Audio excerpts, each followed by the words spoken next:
The world, for a small, sleek cat, was a symphony of warmth and scent, a perfectly ordered universe revolving around a single, beloved son.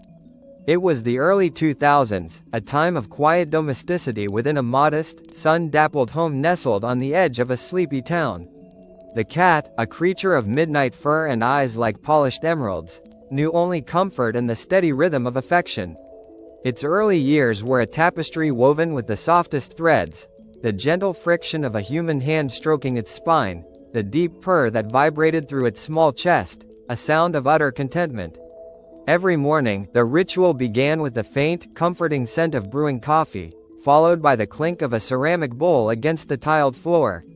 The owner, a quiet soul whose laughter rarely boomed but often rippled like a gentle stream, would greet the cat with a soft murmur, a familiar cadence that spoke of safety and belonging. The cat, with an elegant stretch that unfurled its lithe body, would wind around its owner's ankles, a silent declaration of devotion. Breakfast was a shared affair, the cat watching with keen, intelligent eyes as its human ate, sometimes receiving a tiny, permissible morsel, a gesture of shared intimacy that transcended mere sustenance. The afternoons unfolded in a languid dance of sunbeams and shadows. The cat would follow its owner from room to room, a furry shadow, an ever-present companion.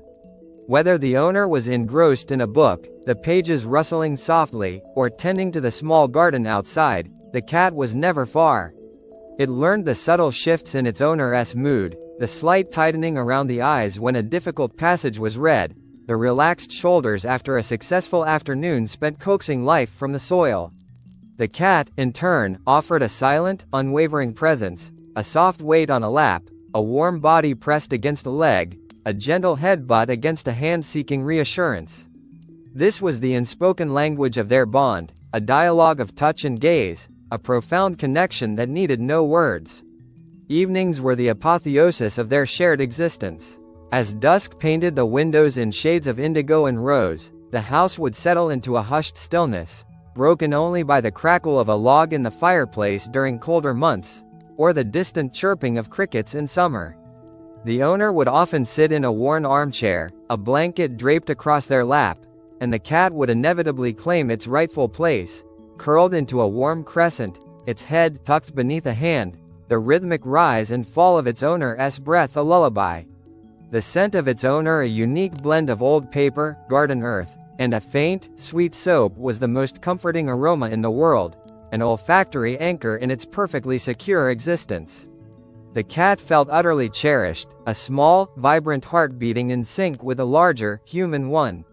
Its days were filled with play, with the thrill of chasing a sunbeam or a dangling string, but always, they returned to the quiet intimacy of shared space, the profound, unconditional love it received and reflected back.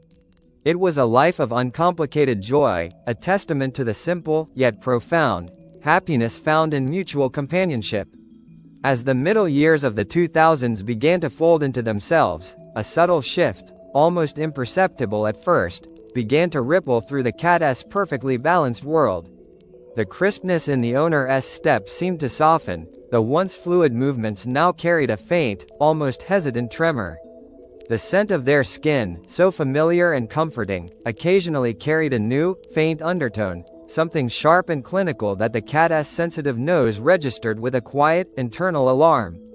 The owner would sometimes pause, a hand pressed to their chest, a quiet sigh escaping their lips, a sound that resonated with a low, melancholic hum in the cat's keen ears. The established routines, once as solid as the oak tree in the backyard, began to subtly warp. The morning coffee ritual still happened, but sometimes the owner would linger longer in bed, the clink of the bowl delayed, the gentle murmur of greeting a little softer, a little more strained.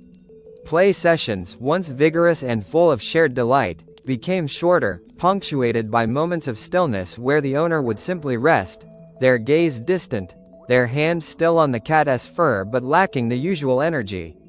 The cat, perceptive and acutely attuned to its primary caregiver, sensed these changes with an animal's instinctual clarity.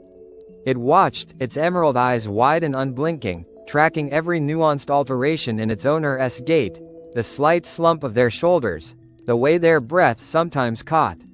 A nascent anxiety began to stir within the cat.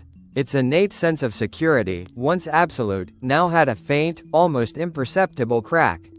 It started to display heightened vigilance, becoming an even more constant shadow, sleeping closer, often draped across the owner's chest or nestled protectively against their side, as if its physical presence could somehow ward off the encroaching shadow it sensed. When the owner coughed, a dry, rattling sound that was new and disturbing, the cat would twitch its ears, its tail giving an involuntary flick, a silent question. It would often rub its head against the owner's hand, a more insistent, almost desperate plea for connection, a reaffirmation of the bond that felt, to its instincts, to be subtly threatened. The owner, increasingly frail, found immense comfort in this unchanging, devoted presence. As their own world became smaller, confined more often to the armchair or the bed, the cat became their anchor. The soft purr, the gentle nudges, the warm weight on their chest, these were constant, unwavering affirmations of love in a time of growing uncertainty. The owner's hand, though weaker, would still reach out, seeking the familiar softness of the cat's fur, finding reassurance in its steady warmth. The house, once vibrant with the quiet hum of activity, now often held a hushed stillness, a premonitory quiet that the cat felt deep in its bones. The melancholic air was not something the cat could articulate, but it was a scent, a sound, a feeling that permeated its every waking moment, a growing, unshakable sense that something precious was slowly, irrevocably slipping away. Then, in the late 2000s, the inevitable arrived. The day began like any other, or so it seemed to the cat, yet an undercurrent of tension, a strange, acrid scent of fear and despair, permeated the air. The owner, weaker than ever, had been largely confined to their bed for days, their breathing shallow, their touch faint. The cat had remained a constant sentinel, curled at the foot of the bed, its eyes fixed on the beloved face, willing a return to the familiar vitality. But that morning, the breathing stopped. The quiet sigh that had become so common simply ceased. Confusion, sharp and disorienting, pierced the cat's heart. It nudged the still hand, then the quiet face, a low, questioning meow escaping its throat. There was no response. The familiar warmth was fading, replaced by a chilling coolness that pulsed through the cat's sensitive pads. Then, the house filled with strangers. Hushed voices, heavy footsteps, the scent of unfamiliar hands and the sterile, unsettling smell of antiseptic. The cat retreated to a corner, a shadow in the periphery, watching with wide, bewildered eyes as figures moved with somber purpose. It witnessed the gentle, yet chilling, preparations, the careful draping of a sheet, the final, irreversible departure of its beloved companion's body from the home. The door closed with a soft thud, a sound that echoed like a cannon in the sudden, profound silence that followed. The house, once a sanctuary of warmth and presence, was now an echoing void. The owner's scent, though still lingering faintly on blankets and clothes, was no longer alive, no longer emanating from living, breathing form. The cat began to search, a frantic, desperate exploration of every familiar corner. It padded through the empty rooms, its paws silent on the wooden floors, its emerald eyes darting from shadow to shadow. It called out, a plaintive, mournful cry that tore at the quiet air, a sound of utter desolation. It rubbed against the owner's armchair, desperate for a familiar touch, but found only cold fabric. It jumped onto the bed, burying its face in the pillow, inhaling deeply, trying to draw comfort from the fading scent, but the absence was a physical ache. This was not merely separation anxiety, it was a profound, visceral grief. The cat refused food, its stomach churning with a primal emptiness. It paced, its movements jerky and agitated, a restless spirit unable to comprehend the sudden, absolute disappearance of its entire world. Its pupils were often dilated, reflecting a fear and confusion that ran deeper than any hunger or thirst. The few human observers who remained in the house, caught in the throes of their own sorrow, were largely oblivious to the cat's intense distress. They saw a quiet, grieving pet, perhaps, but failed to grasp the depth of its disorientation, the absolute shattering of its reality. For the cat, the world had become a vast, cold, empty space, and the only thing that mattered was finding its lost son. Weeks blurred into a disorienting haze of emptiness and searching within the confines of the house. The cat, still reeling from the profound absence, found no solace indoors. The owner's scent, though lingering, was becoming a ghost, a cruel reminder of what was no longer there. Driven by an innate, powerful compulsion, an instinct that transcended mere logic, the cat felt an irresistible pull outwards, a desperate, primal hope that its beloved human might simply be somewhere else. Perhaps, it thought in its wordless, instinctual way, the scent trail simply continued beyond the familiar walls. One crisp autumn afternoon in 2009, the cat slipped out of the house, a shadow melting into the fading light. Its journey was not guided by maps or directions, but by a powerful, unseen thread of memory and a desperate need to reconnect. It wandered through familiar streets, its heightened senses sifting through a myriad of scents, other animals, distant cooking, damp earth, until a faint, yet distinct, familiar aroma caught its attention. It was subtle, overlaid by the scent of freshly turned soil and decaying leaves, but it was undeniably its owner. The scent led it, unerringly, to the quiet solemnity of the local cemetery. This was a place of hushed reverence, a sprawling landscape of sculpted stones and manicured lawns, where the air itself seemed to hold a different weight. For a creature of instinct, it was a bewildering maze of unfamiliar markers, each one a silent testament to a life ended. Yet, the cat pressed on, its focus singular, its determination unwavering. It navigated the labyrinthine paths between the graves, its emerald eyes scanning, its nose twitching, following the faint, ethereal trace of its beloved. And then, it found it. A simple stone, still new, bearing a name that meant nothing to the cat, but beneath it, the unmistakable, profound presence of its owner's lingering essence. It was a discovery that resonated deep within its bones, a moment of profound, quiet triumph amidst its grief. The cat circled the fresh earth, sniffing, then gently pawed at the soil. It lay down, not on the stone, but on the earth directly above where its owner lay, as if trying to press itself as close as possible, to bridge the impossible chasm of absence. The cemetery groundskeeper, a man named Arthur with calloused hands and a quiet, observant nature, was the first to notice. He was a creature of routine, his days measured by the rhythmic hum of his mower and the steady sweep of his broom. One late afternoon, as the sun dipped below the horizon, casting long, dramatic shadows across the headstones, he caught a glimpse of a dark, sleek form curled upon a freshly dug grave. He paused, mildly perplexed. Cats roamed the cemetery, of course, chasing mice or basking in sunbeams, but rarely did they linger with such focused stillness on a specific plot. He dismissed it as a fleeting occurrence. But then, he saw it again the next day, and the day after that. The cat's visits, initially sporadic, driven by the urgency of its discovery, became increasingly consistent, solidifying into a pattern that even Arthur, with his years of observing the quiet comings and goings of the cemetery, found unusual. A silent, unspoken quest had begun, a poignant search for presence in the stark landscape of absence. As the year turned into 2010, the cat's presence at the grave became an undeniable, daily reality. The tentative visits of the previous autumn had solidified into an unwavering vigil. Rain or shine, frost or gentle breeze, the dark feline form was almost always there, a steadfast sentinel atop the mounded earth. It had chosen a specific spot, slightly off-center from the headstone, where the ground sloped gently, offering a small, natural hollow. Here, it would curl into a tight ball or stretch out, seemingly oblivious to the elements that might send other creatures scurrying for shelter. The early challenges of the year's changing weather were met with a stoic endurance that bordered on the miraculous.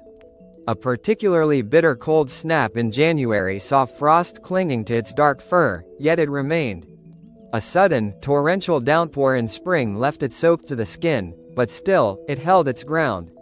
Its eyes, once so full of playful mischief, now held a deep, almost meditative stillness, fixed on the earth beneath. There was no frantic searching anymore, no desperate cries. Only a resolute, enduring presence, as if the cat had found its new, singular purpose in this continuous, silent vigil. It would sometimes groom itself meticulously or nap with one ear cocked, but its underlying focus never wavered. Arthur, the groundskeeper, had by now become a quiet, almost reverent observer. He would pass by the grave multiple times a day, sometimes with his mower, sometimes with his rake, and the cat would simply watch him with an unblinking gaze before returning its attention to the earth. He started leaving a small bowl of water discreetly near the grave, and occasionally, a handful of dry kibble. The cat would partake, but never stray far, always returning to its chosen spot. Arthur found himself talking about the grave cat to a few close colleagues, his voice tinged with a mixture of wonder and respect. Slowly, other local residents began to notice. A woman visiting her mother's grave, a man tending to his father's plot, a couple taking a quiet stroll through the hallowed grounds. They would see the dark cat, always in the same place, always with that profound stillness. Whispers began to circulate through the small community. "Have you seen the cat at Mrs. Henderson's grave? It's been there for months, they say." The story, still nascent, was beginning to weave itself into the fabric of local legend, a compelling narrative of unwavering loyalty emerging from the quiet corners of the cemetery. The cat, a silent testament to a bond that death could not sever, was becoming a phenomenon, a living, breathing symbol of profound, enduring love. If this story of unwavering devotion touches your heart, remember to subscribe for more narratives that explore the extraordinary bonds between humans and animals. The spring of 2010 deepened, stretching its green tendrils across the cemetery grounds, but the cat remained. Its dark form, a stark silhouette against the burgeoning vibrancy of the season, had become an indelible fixture upon the grave. The tentative observations of Arthur, the groundskeeper, and the occasional passerby had solidified into a shared understanding. This cat was not merely visiting. This cat had taken up residence, a living monument to an unspoken vow. Well-meaning individuals, their hearts softened by the quiet tragedy unfolding before them, began to approach with cautious intent. A woman, her voice a soft murmur, knelt beside the grave, holding out a small dish of creamy chicken, its aroma wafting temptingly on the breeze.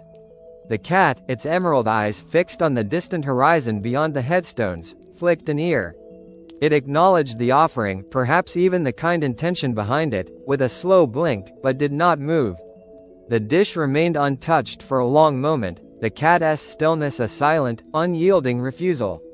Only when the woman had retreated, her shoulders slumped in gentle disappointment, did the cat slowly, deliberately, approach the food, eating just enough to quell the immediate pangs of hunger before returning to its vigil.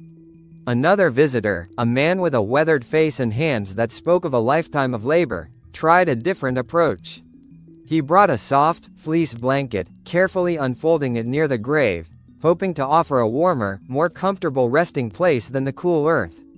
The cat watched his movements with an almost regal detachment. When the man had gone, it sniffed the new material, then settled back into its familiar hollow, a few inches from the blanket, as if to make a subtle, yet firm, statement.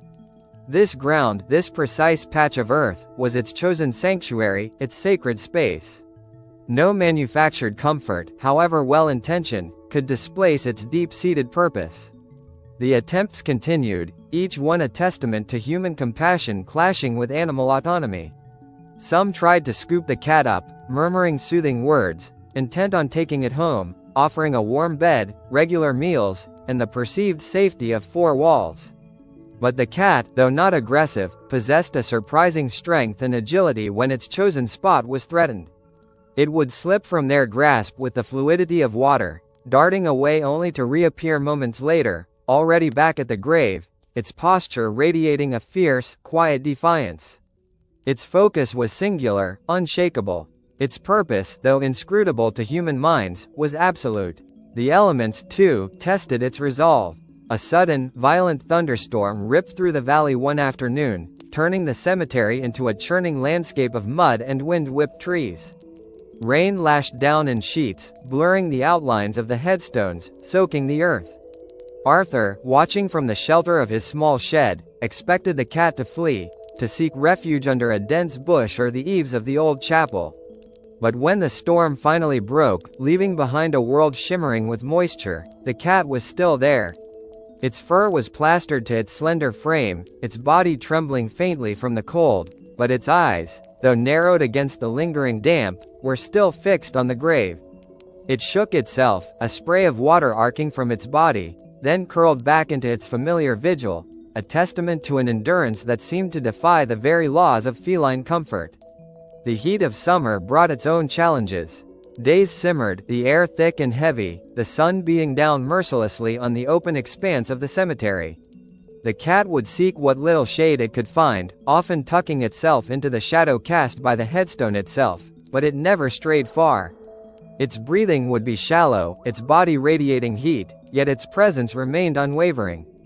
It would drink from the water bowls now left regularly by Arthur and other visitors, sometimes dipping its paw into the cool liquid before lapping, a small concession to survival, but always, it returned to the immediate vicinity of its owner's resting place.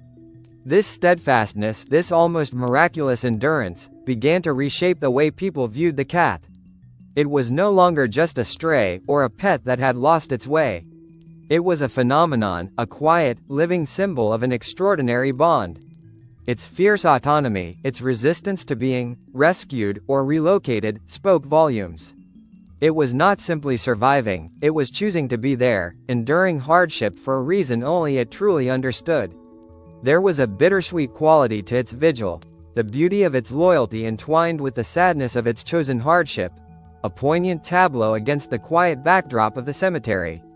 Arthur, in particular, began to feel a profound respect for the creature.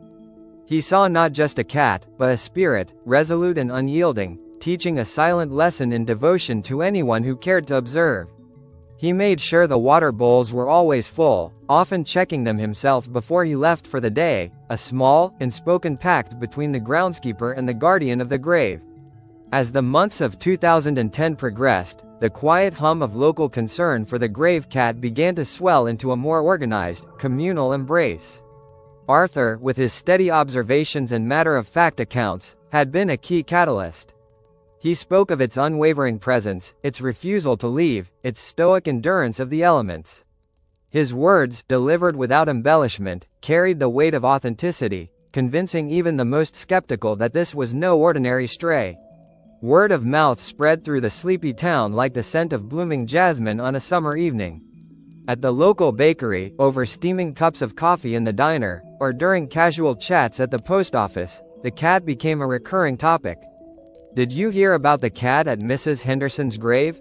People would ask, their voices tinged with a mixture of wonder and concern. Arthur says it's been there every single day, no matter what. Soon, a small, informal network of compassionate visitors emerged. These were not just the casual cemetery goers, but individuals who felt a genuine pull, a sense of shared humanity and responsibility towards this grieving creature. Mrs. Gable, a retired schoolteacher with a gentle demeanor and a penchant for order, took it upon herself to ensure a regular supply of fresh water. She would arrive each morning, a small plastic bottle in hand, carefully refilling the bowl Arthur had left, sometimes even wiping the rim clean with a tissue. She spoke to the cat in soft, reassuring tones, though she never tried to touch it, respecting its silent boundaries. Mr. Peterson, a gruff but kind-hearted mechanic, started bringing small tins of wet food, leaving them discreetly near the grave. He had initially scoffed at the silly cat story, but after witnessing its unwavering vigil for himself, he found himself unexpectedly moved. He understood loyalty, he said, and this cat had it in spades. He would often park his battered pickup truck a little distance away, watching from afar as the cat approached the food, a flicker of satisfaction in his eyes. It wasn't long before the rudimentary shelter appeared. It started as a simple cardboard box, placed carefully by a young couple who had heard the story from Mr. Peterson. They worried about the cat during the colder nights and the occasional rain showers. The cat, initially wary, eventually accepted the shelter, not as a permanent home, but as a temporary respite from the harshest weather. It would often be found curled inside, its dark fur almost blending with the shadows, but always facing outwards, its gaze still directed towards the grave. This small, collective effort transformed the cat's solitary vigil into a communal act of care. The cemetery, once a place of quiet, individual grief, now held a subtle hum of shared concern. The visitors, a diverse group united by empathy, rarely interacted with each other directly regarding the cat, yet a silent understanding, a delicate dance of responsibility, had formed among them. They knew who brought the water, who left the food, who adjusted the cardboard box after a strong wind. There was a quiet pride in their collective effort, a sense of nurturing a profound, unfolding story. The cat, for its part, remained emotionally distant, yet accepting. It tolerated the presence of these benefactors, allowing them to approach within a respectful distance, to leave their offerings. Its purr, once so readily given to its owner, was now a rare sound, almost unheard. Its focus remained singular, its emerald eyes still held that deep, almost meditative stillness. It prioritized its vigil above all else, its existence centered entirely on the patch of earth beneath which its beloved companion lay. The food and water were simply fuel for its tireless devotion, the shelter a brief comfort that allowed it to continue its sacred duty. For the local residents and compassionate visitors, this silent, unwavering dedication stirred a deep well of admiration, fostering a profound connection to the cat's poignant story, making them feel like quiet guardians of a living legend. The story, now firmly rooted in the daily rhythms of the town, began to ripple beyond the cemetery gates and the hushed conversations of its immediate caretakers. It transcended simple anecdote, morphing into something more significant, more profound. In the local weekly newspaper, a small column tucked away on page 3, usually reserved for community bake sales and lost dog notices, suddenly featured a grainy photograph of a dark cat perched on a grave. The headline was understated, yet evocative: "Cemetery's Silent Sentinel. Cat's loyalty touches local hearts." This initial spark ignited a broader discussion. In online community forums, usually buzzing with debates about local politics or school board decisions, threads dedicated to the grave cat proliferated. Questions, both practical and philosophical, began to emerge. Should someone try to take it home? One post asked. It's not right for an animal to live outside like that. Another countered, but what if it wants to be there? What if that's how it grieves? The debates were passionate, often echoing deeper human anxieties about grief, loss, and the nature of animal emotion. People grappled with the implications of the cat's unwavering dedication. Was it merely instinct, a territorial habit? Or was it something more, a conscious expression of sorrow, a profound understanding of absence? The story forced many to confront their preconceived notions about animal sentience, pushing them to consider the depth of connection possible between species. Arthur, now accustomed to the curious glances and occasional questions from strangers, found himself recounting the cat's story more frequently. He spoke with a quiet reverence, careful not to sensationalize, simply stating the facts as he had observed them over many months. He believed, deep in his pragmatic heart, that the cat was truly grieving. He'd seen enough death in his line of work to recognize its many forms, even in a creature of fur and claw. The compassionate visitors, too, found their roles shifting.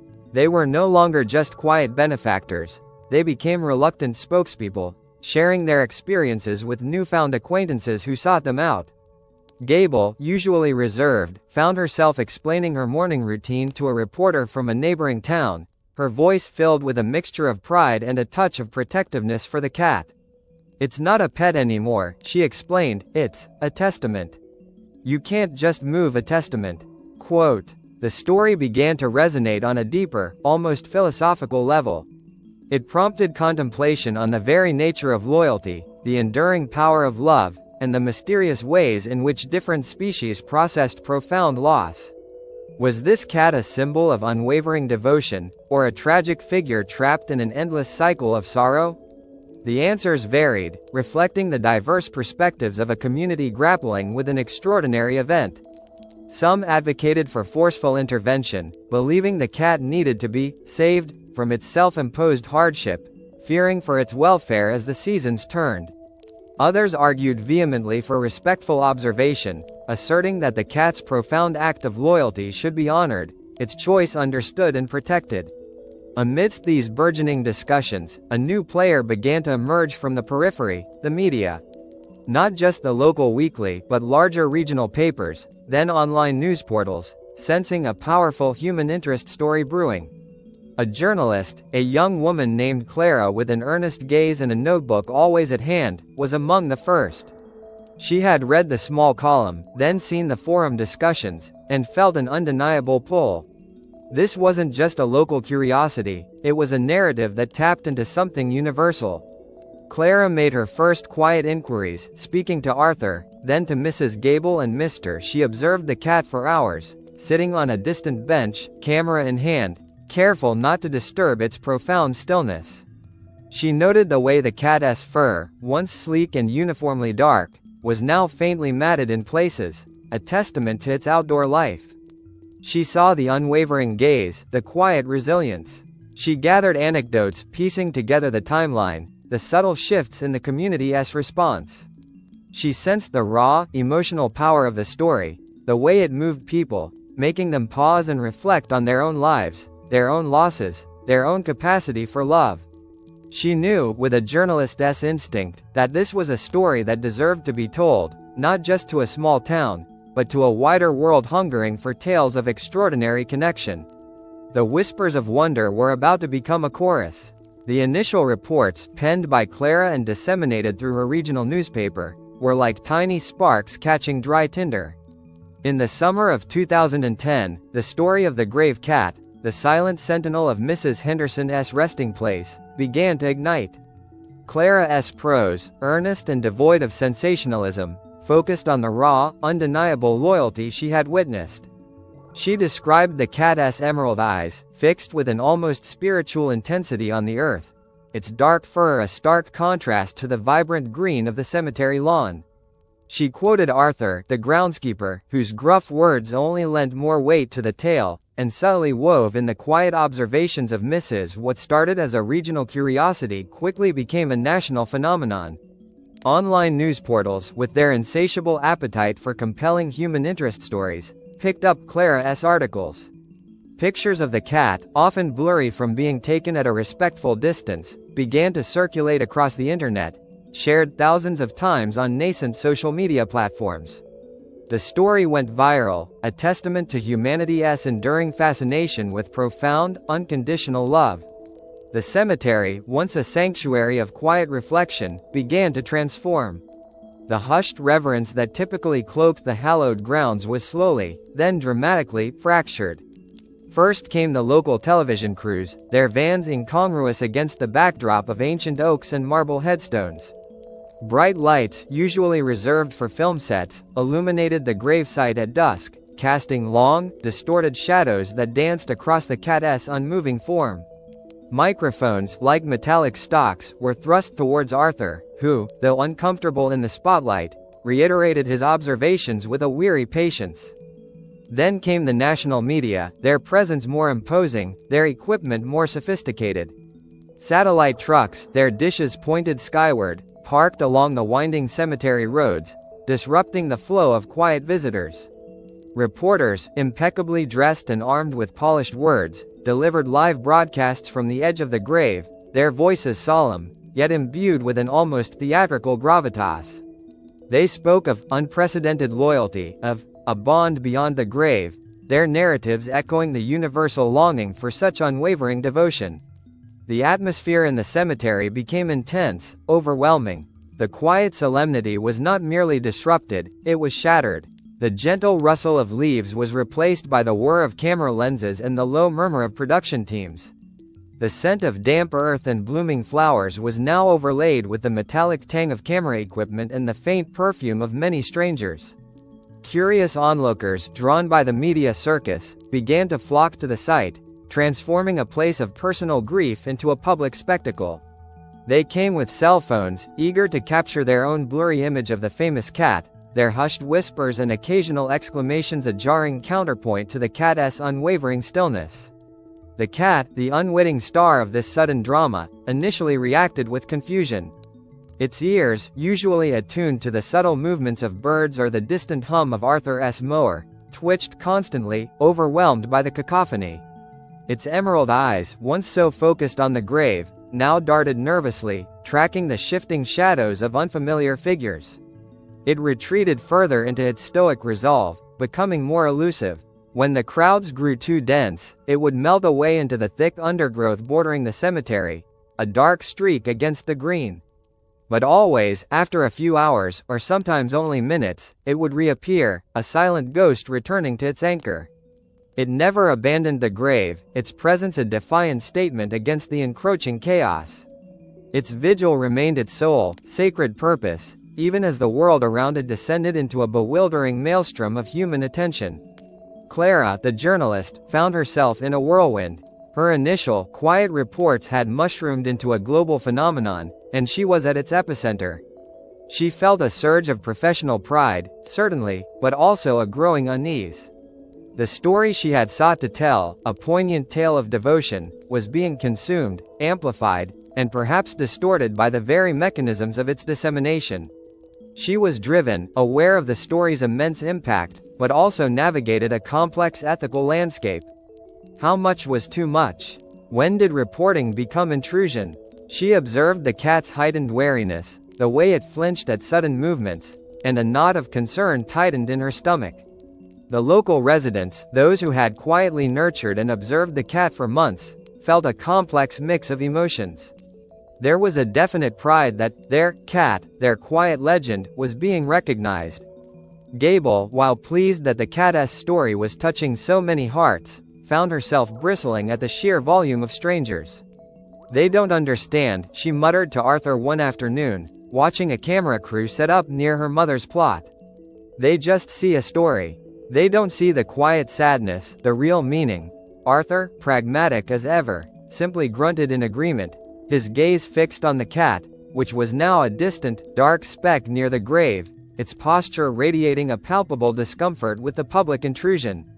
The cemetery, their quiet haven, felt violated, its sacred peace irrevocably lost to the glare of the media's spotlight. With the story of the grave cat now a global phenomenon, the calls for explanation, for understanding, grew louder. The public, captivated by the raw emotion of the cat's vigil, yearned for answers, for a framework to comprehend such extraordinary devotion. And so, the experts weighed in. Animal behaviorists, their voices calm and authoritative, appeared on television screens and were quoted in countless articles. Ethologists, veterinarians specializing in animal psychology, and even philosophers, offered their perspectives, attempting to rationalize the cat's extraordinary behavior. The atmosphere became analytical, detached, yet still imbued with a profound sense of wonder. Dr. Evelyn Reed, a renowned animal behaviorist with a gentle demeanor and a lifetime studying interspecies bonds, was frequently interviewed. She spoke of imprinting, of the profound attachment that can form between a cat and its primary caregiver, describing the owner as the cat's anchor in the world. When that anchor is removed, she explained in one televised interview, her voice measured, the animal experiences a profound sense of loss, a disruption of its entire perceptual and emotional landscape. This cat, by returning to the grave, is not necessarily understanding death in a human sense, but is drawn to the last, strongest scent of its beloved companion. It's a primal search for presence, a desperate attempt to reconnect with what has been lost. She discussed the concept of grief behaviors in animals, citing examples of elephants mourning their dead, or dogs pining for deceased owners. She emphasized that while animals might not conceptualize death with the same cognitive complexity as humans, their capacity for deep emotional attachment and subsequent sorrow was undeniable. The cat is not being loyal, in a moral sense, she clarified, but is acting out of an instinctual, deeply ingrained bond. This spot, this grave, is where it feels closest to its lost companion. It's a behavioral manifestation of profound attachment and loss. Other experts chimed in, offering nuances. Some spoke of the cat's territorial instincts, suggesting that the grave had simply become its new home base after the disruption of its old one. Others hypothesized about the cat's unique personality, suggesting that some animals, like some humans, simply grieve more intensely, more publicly. The objective lens of science attempted to demystify, to provide a rational framework for understanding a phenomenon that felt inherently magical, almost spiritual, to many. The public, however, remained divided. While many appreciated the scientific explanations, finding comfort in the logical dissection of animal grief. An equal number clung to the more romantic, anthropomorphic interpretation. They wanted to believe in the cat's conscious loyalty, its deliberate choice to mourn. They saw a mirror of their own deepest emotions, a testament to a love that transcended species. The inherent emotional power of the story remained potent, inviting both intellectual understanding and continued, almost childlike awe. The cat, in its silent vigil, had become a canvas onto which humans projected their own hopes, fears, and beliefs about the nature of love and loss. For Dr. Reed, the experience was intellectually engaging. She sought to educate, to explain the complex neurochemical and behavioral underpinnings of such a bond. Yet, even she, a scientist, admitted to a certain personal resonance. Watching the clips of the small, dark cat against the vast, indifferent landscape of the cemetery, she felt a quiet ache, a recognition of the raw, universal emotion of loss. The story was a powerful reminder, she mused, that the capacity for deep affection and sorrow was not exclusively human, but a thread woven into the very fabric of life itself. The expert voices provided a valuable counterpoint to the media frenzy, attempting to ground the narrative in scientific reality, yet they could not fully extinguish the flame of wonder that the cat's steadfastness had ignited in the human heart. The widespread media attention, while bringing global recognition to the grave cat, also amplified the underlying public debate about its welfare. The cemetery, now a pilgrimage site for curious onlookers, quickly became a battleground of opposing viewpoints. Animal welfare organizations, their intentions undoubtedly benevolent, began to lobby for intervention. Concerned individuals, moved by the cat's perceived hardship, proposed various solutions, each one sparking heated arguments in online forums, on television panels, and even at the cemetery gates. One prominent suggestion was forced relocation. This cat needs a warm home, proper veterinary care, and a chance to live a normal life, argued a spokesperson from a national animal rescue charity on a morning news show. It's not humane to let it suffer out in the elements, clinging to a grave. It needs to be rescued. This sentiment resonated with many who saw the cat's vigil as a tragic, prolonged act of suffering that demanded human intervention. They imagined the cold nights, the hungry days, the inherent dangers of outdoor life for a domestic animal. Petitions were launched, urging local authorities to capture the cat and place it in a foster home, or even a specialized animal sanctuary. But fiercely opposing these calls were the "Respect the Vigil" advocates. These were often the local residents, the compassionate visitors like Mrs. Gable and Arthur, who had witnessed the cat's unwavering determination firsthand. "This isn't suffering," Mrs. Gable passionately argued in a local newspaper interview, her voice trembling slightly. "This is devotion. This cat has chosen this. To forcibly remove it would be a betrayal of its loyalty, a denial of its right to grieve in its own way." They argued that the cat was not starving, that it was receiving food and water, and that its mental well-being was tied to its chosen spot. For them, intervention was not rescue, but an act of disrespect, an imposition of human will onto an animal's profound, if inscrutable, choice. The debates grew increasingly tense, morally charged. Protests, small but vocal, began to take shape near the cemetery entrance. On one side, individuals held signs adorned with pictures of happy, domesticated cats, bearing slogans like, "Bring him home," and "End the suffering." On the other side, placards read, "Honor his loyalty," and "Respect his choice." The quiet cemetery, once a haven of peace, was now punctuated by the raised voices of impassioned arguments, the occasional honk of a passing car, and the ever-present whir of media cameras.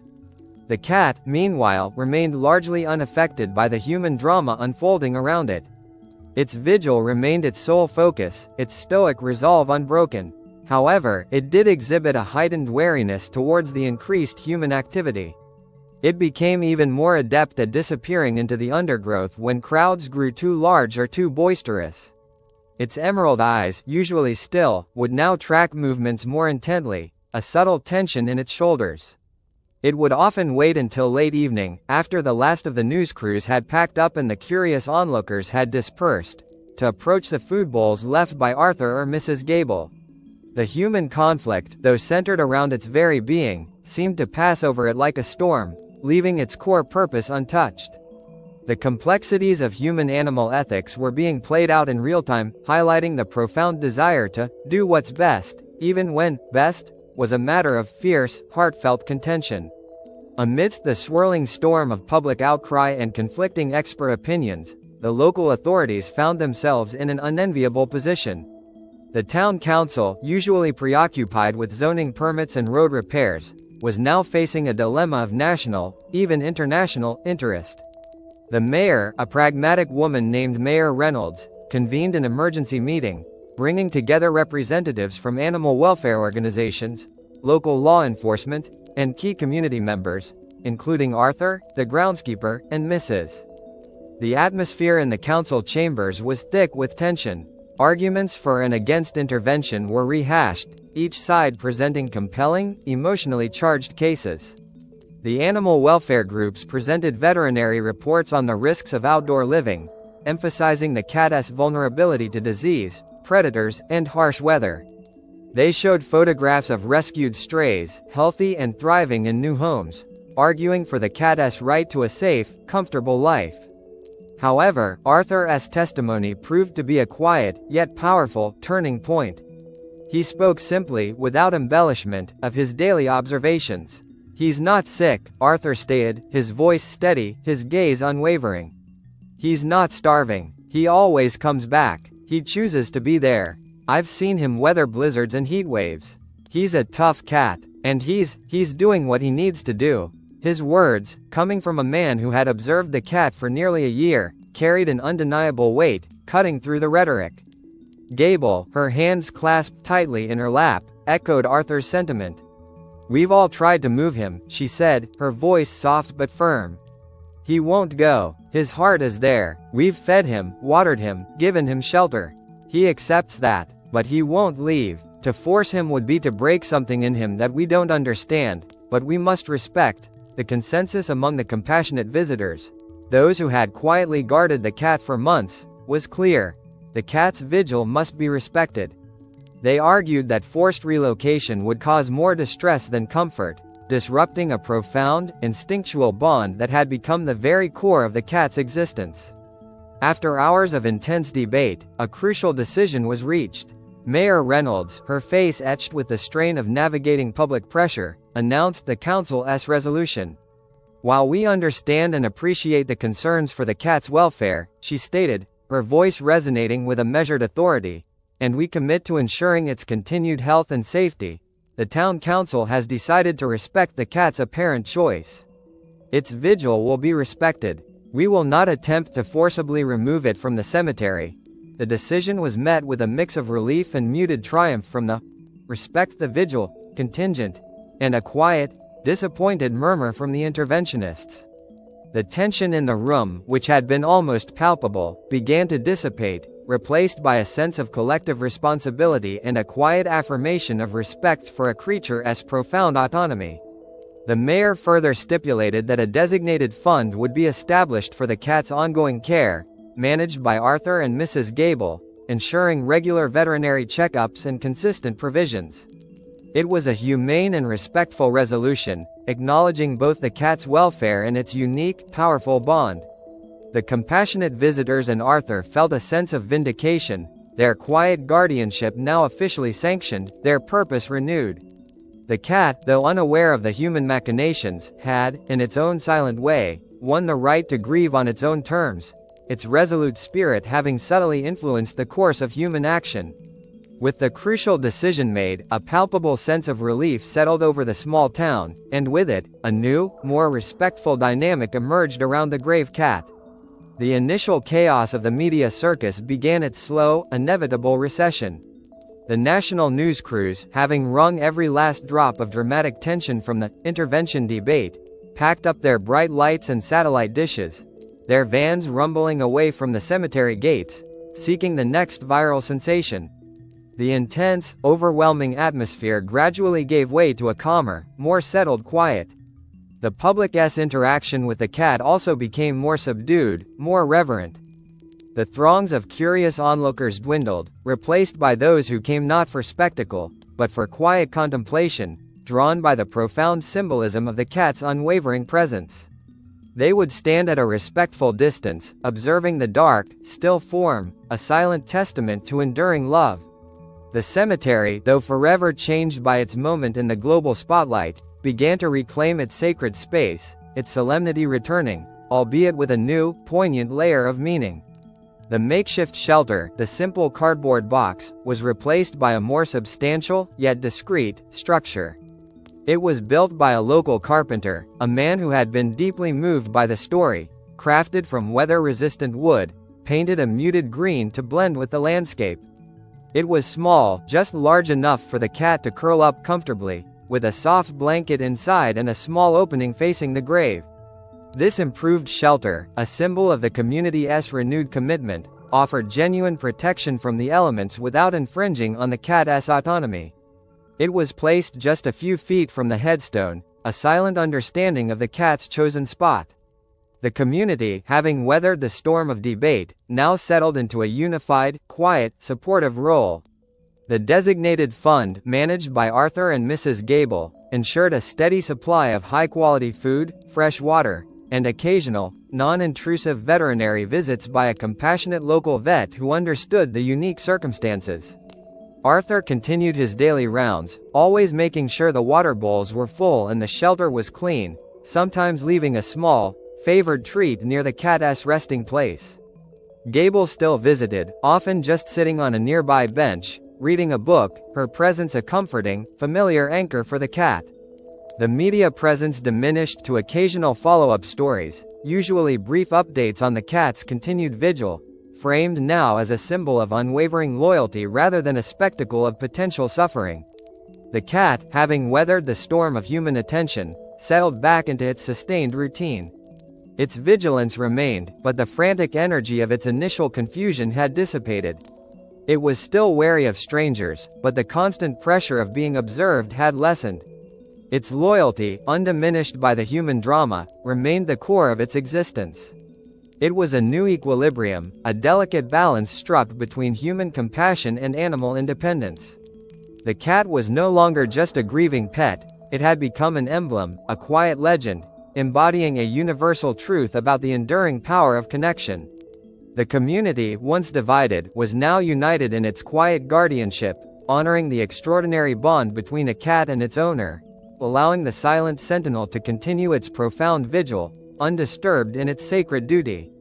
The cemetery, and the small town it served, learned a profound lesson in respect, in the unspoken language of love, and in the enduring, mysterious ways in which animals can teach humanity about the deepest capacities of the heart. The autumn winds of 2011 whispered through the cemetery, carrying the scent of damp earth and decaying leaves, but the grave cat remained. Its dark form, though no longer under the relentless glare of television lights, was still a familiar, profound presence. The frenetic energy of the media circus had finally receded, leaving behind a quieter, more profound reverence. The cemetery had exhaled, settling back into its accustomed solemnity, a peace now deepened by the steadfast vigil of its most famous resident. The cat, having weathered the storm of human attention and debate, seemed to have settled into a new, deeper rhythm of endurance. Its emerald eyes, once darting nervously at the throngs of strangers, now held a serene, almost ancient wisdom. It still watched, of course, but with a settled acceptance, a knowing gaze that suggested it understood its place in this altered world.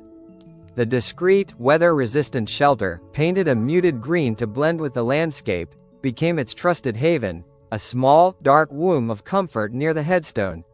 It would often be found curled inside, a dark shadow within a shadow, but always with its head oriented towards the grave, its inner compass fixed. Arthur, the groundskeeper, continued his daily rounds, his movements now imbued with a quiet respect that bordered on ritual. He would always make his way to the grave, checking the water bowl, a sturdy ceramic dish now, replacing the plastic ones and ensuring the food was replenished.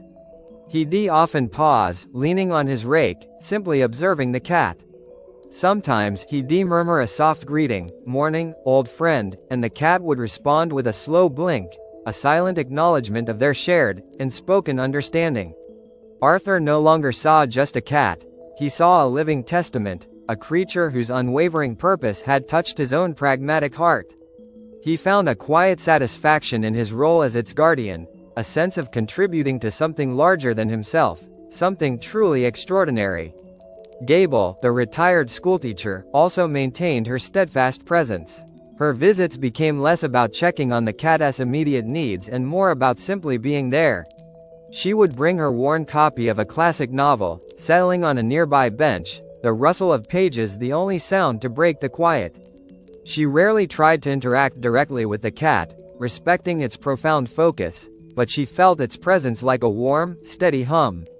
For her, the cat was a symbol of enduring love, a silent teacher. She often found herself reflecting on the depth of her own connections, on the quiet power of devotion. The cat's Vigil, once a source of concern, had now become a source of quiet strength for her, a reminder of what truly mattered. The community, too, had found its equilibrium. The initial divisions had healed, replaced by a collective sense of guardianship. The designated fund, managed diligently by Arthur and Mrs. Gable, ensured that the cat lacked for nothing. Local veterinarians, once hesitant to approach, now understood the delicate balance required. They conducted discreet checkups, often observing from a distance, or approaching with extreme caution, respecting the cat's need for minimal intrusion. They confirmed its health, its surprising resilience, and its unwavering focus. The grave cat had become an integral part of the town's identity, a quiet legend whispered with pride and respect. Its story, though no longer front-page news, continued to be shared, a local parable of loyalty that resonated deeply in the hearts of those who lived there. The cemetery, now a pilgrimage site for those seeking quiet inspiration rather than sensationalism, truly felt like a sacred space, its profound peace enhanced by the steadfast, enduring presence of its silent sentinel. As the years drifted by, the second decade of the new millennium unfolding with its own quiet rhythm, the subtle, inexorable hand of time began to touch the grave cat. The vibrancy that had once characterized its sleek, dark form began to soften, to recede.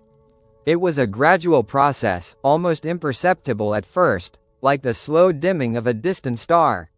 Its movements, once fluid and swift, now carried a faint, almost imperceptible hesitation. The elegant spring in its step gave way to a more measured, deliberate gait, each paw placed with a gentle precision. Its once lustrous, midnight coat, which had reflected the sun with an almost obsidian gleam, now held a duller sheen, a scattering of silver threads appearing around its muzzle and across its dark brows, subtle indicators of advancing age. The periods of restless vigilance, those long hours spent with its emerald eyes fixed on the earth, slowly began to shorten, replaced by longer, deeper bouts of sleep. It would still be found curled upon the grave, or within the shelter, but often, it would be lost in slumber, its dreams perhaps filled with the comforting scent of its beloved owner, a timeless echo of warmth and presence.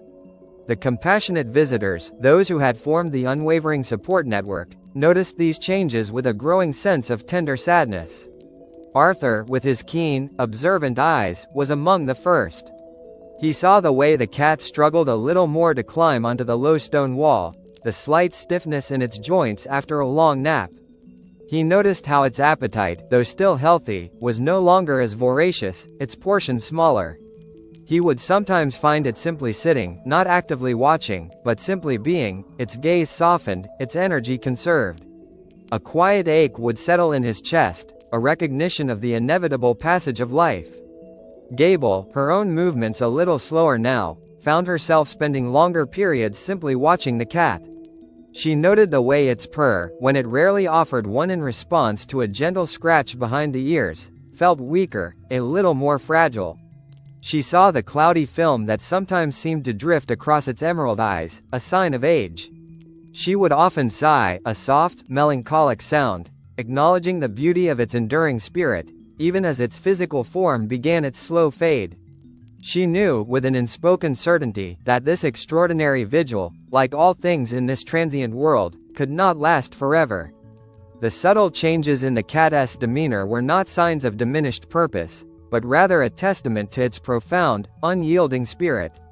Despite the physical decline, the core of its being remained resolute. Its commitment to the grave, to the memory and presence it felt there, never wavered.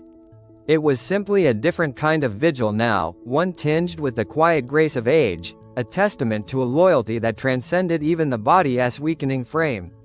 The gentle passage of time, while marking its physical decline, only served to deepen the profound respect and admiration the community held for this remarkable creature. Its story was now not just one of loyalty, but also of quiet perseverance, of a spirit that burned brightly even as its earthly vessel grew frail. The melancholic beauty of its slow fade became another poignant chapter in its enduring tale, a quiet acknowledgement of mortality, even for a creature whose purpose seemed to defy it.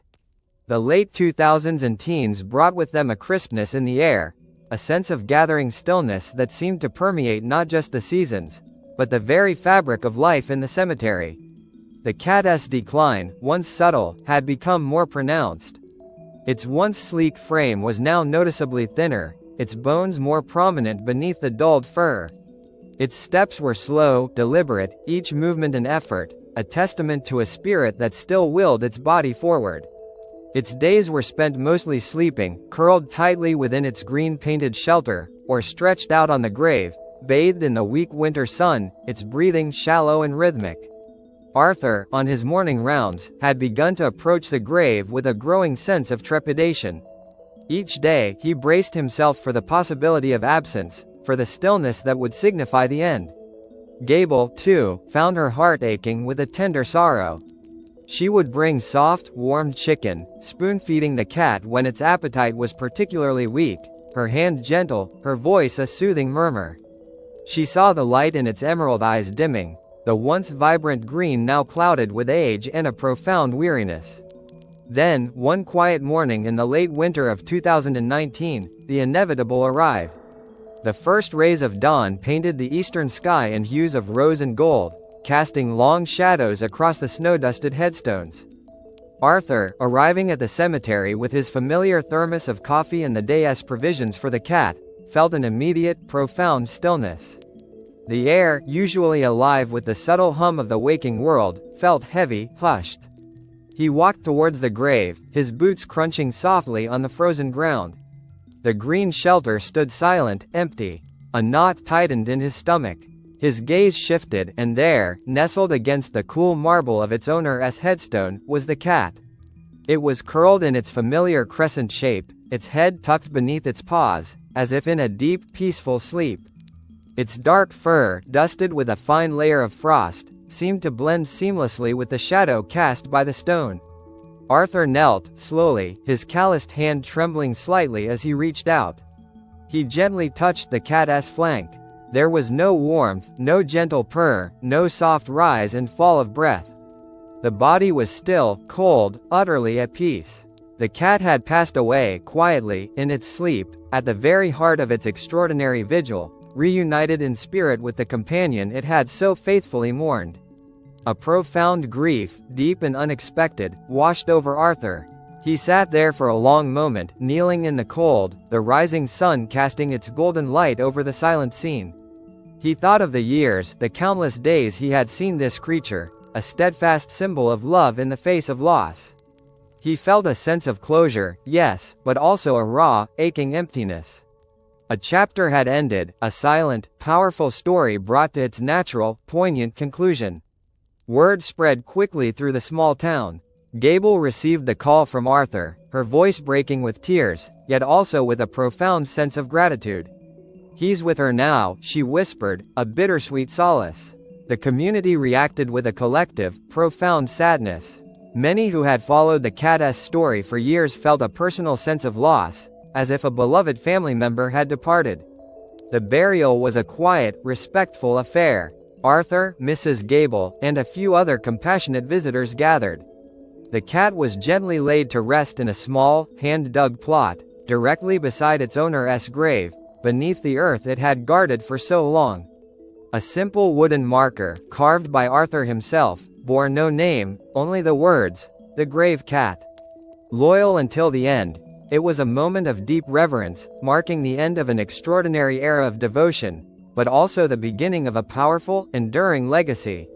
The quiet passing of the cat was not just an end, it was a profound, final act of love, a testament to a bond that had defied even death. The quiet, poignant passing of the grave cat in the late 2000s and teens left an indelible mark on the community. For months, a noticeable stillness hung over that particular section of the cemetery, an absence felt deeply by those who had grown accustomed to the dark, steadfast form. But the void was not to remain empty. The collective grief, intertwined with a profound sense of admiration, soon blossomed into a desire to commemorate, to ensure that the cat's extraordinary loyalty would never be forgotten. In the early 2000s and 20s, a local initiative began, championed by Mrs. Gable and Arthur, and quickly embraced by the entire town. Funds were raised, not through grand appeals, but through quiet donations, bake sales at the local church, and small contributions dropped into collection jars at the general store. The community wanted to create something lasting, something tasteful, that would honor their silent sentinel without disrupting the solemnity of the cemetery. The result was a small, exquisitely crafted memorial, placed subtly near the owner's grave, directly adjacent to where the cat had spent its final years. It was a low, polished stone plaque, perhaps a foot square, set flush with the earth. Etched into its smooth surface was a simple, yet powerful, image, the silhouette of a cat, curled peacefully, its head slightly raised, as if perpetually watching. Beneath the image, inscribed in elegant, understated lettering, were the words, "In memory of the grave cat, a symbol of unwavering loyalty forever with its beloved companion 2010-2019." The memorial was unveiled in a quiet, respectful ceremony attended by Mayor Reynolds, Arthur, Mrs. Gable, and many of the compassionate visitors who had become the cat's unofficial guardians. There were no speeches, no grand pronouncements, only a shared moment of reflection, a collective acknowledgement of a life that had, in its quiet way, taught them all so much. The sun, breaking through a canopy of ancient trees, cast a gentle light upon the newly placed stone, illuminating the delicate etching. The memorial quickly became a new focal point for quiet reflection. Visitors to the cemetery, whether they had known the story for years or were just discovering it, would pause at the grave. They would read the inscription, often touching the cool stone, a silent gesture of respect. Some would leave small offerings, a single flower, a smooth river stone, or even a tiny cat toy, placed gently beside the plaque. These were not acts of superstition, but expressions of profound admiration, a quiet continuation of the community's guardianship, now extended to a memory. The small monument, unassuming in its design, radiated a powerful message. It spoke of devotion that transcended species, of a bond that death could not sever, and of a community's deep capacity for empathy and remembrance. It stood as a permanent testament, a physical manifestation of a collective memory, ensuring that the cat's story would continue to inspire, to prompt quiet contemplation on the enduring power of love. The cemetery, once known for its solemn peace, now held an additional layer of meaning, a poignant reminder of the extraordinary loyalty that had once graced its hallowed grounds. The grave cat, though physically gone, had left behind an enduring legacy, etched not just in stone, but in the hearts of all who remembered its unwavering vigil. The physical memorial, set quietly beside its owner's grave, was only one facet of the grave cat's enduring legacy. Its story, initially a local whisper, then a national sensation, and finally a global parable, continued to echo through the years, transcending its specific time and place. In the present day, well into the 2000s and 20s, the tale of the cat who stayed remained a timeless narrative of unconditional love and loyalty, passed down not just through local anecdotes, but through countless online articles, documentaries, and even children's books. The story found its way into classrooms, inspiring discussions about animal sentience, grief, and the profound bonds between humans and their pets. It became a touchstone in veterinary psychology, cited by animal behaviorists as a powerful example of deep attachment and complex emotional responses in felines. Evelyn Reed, years after her initial television appearances, would still refer to the grave cat in her lectures, using its unwavering vigil as a compelling case study to illustrate the depths of animal consciousness and the often underestimated capacity for sorrow in our animal companions. Online, the original grainy photographs of the cat, once disseminated with such fervent curiosity, continued to circulate, accompanied by updated articles and heartfelt reflections. Social media posts, shared across continents, often revisited the story, especially during times of personal loss, finding solace and inspiration in the cat's unwavering devotion. People from all walks of life, in different languages and cultures, connected with the universal themes embedded in the cat's simple, yet profound, act. It sparked conversations about the dignity of animal life, the ethics of pet ownership, and the often unseen emotional landscapes of the creatures with whom we share our lives.